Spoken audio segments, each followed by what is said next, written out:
Let's jump to the quarterback talk. Obviously, this is, this is the question on a lot of people's minds here, moving into this next season. Justin Fields played all but 18 snaps this year, and C.J. Stroud and Jack Miller did not throw a pass. You've got incoming 5-star freshman, Kyle McCord, who just moved on campus this past weekend. You basically got 3 guys as it currently stands right now that seem to be fighting for the job. So really the question is who's going to win the job, and maybe the better question is it C.J. Stroud's job to lose? Because as the season went along, there were a few little instances where you kind of thought, okay, this guy's probably the clear-cut backup to Fields. Does that give him a leg up? I guess we got to wait and see. But boy, this is probably as uneasy as you could probably feel about the quarterback spot whenever you have a first-round draft pick in all likelihood leave.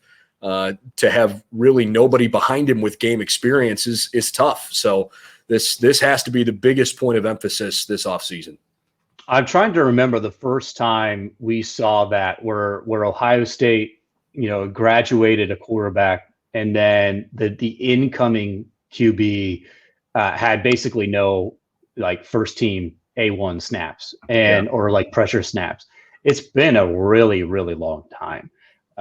We're talking over 10 years, maybe even close to 15, to the point where I'm having trouble kind of placing it as far as who that guy might be. And I think that's something that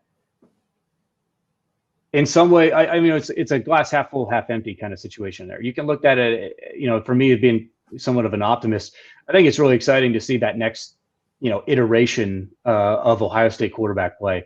And who might that be, to kind of go ahead and grab the reins and then start taking their first steps and making and leaving a legacy in Columbus.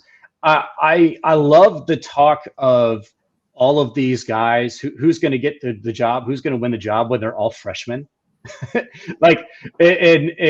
going into that sophomore year and still being an underclassman, that's going to play a role in it too, right? Because and I think it's not maybe as a big deal as it might have been 10 plus years ago. The early enrollees, getting these kids in the door and getting those spring practices under their belt, in some ways are basically like a free redshirt year in a lot of ways. And so I think it's less of a deal to have some of that inexperience than it was a while ago. But I would lean a little bit to C.J. Stroud just because he always looked like, as you said, that he was going to be the guy to go in, if Justin Fields were to go down. I also think if you look at his skill set, it's probably the most similar to Justin Fields for sure. compared to Jack Miller or Jagger LaRoe.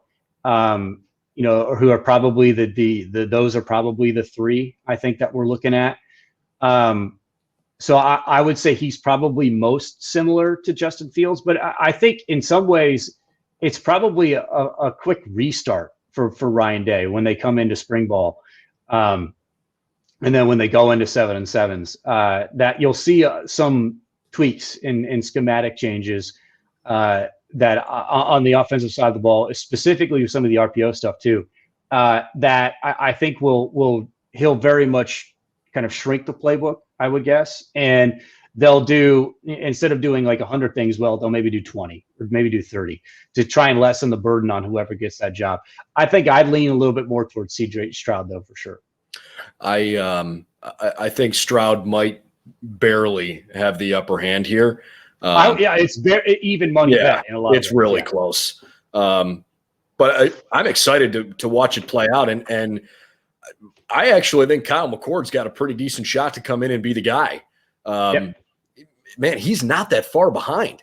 Think about last year, just the timing of all of this, right? You have Stroud and Miller, they had 2 or 3 spring practices, had everything shut down, all the quarantine, the truncated camp, the season canceled, then come back. I mean, you know the narrative at this point, right? They didn't have any non-conference games. They had really no opportunities to consistently run with the first team, run with guys that they're going to be out there with. What helps is that they've got a lot of those guys coming back next year with Olave and Munford and Ruckert, and we'll get into that too. I mean, it's awesome what they've got coming back on offense, and whoever the quarterback is going to have a lot of options here and a lot of weapons. But I just don't think Kyle McCord's that far behind, and I think he's a really, really good quarterback. Maybe he gets, some legitimate run here in camp, and maybe he is the guy. I think the cool part about this is you probably got 3 guys that can really compete and really play well.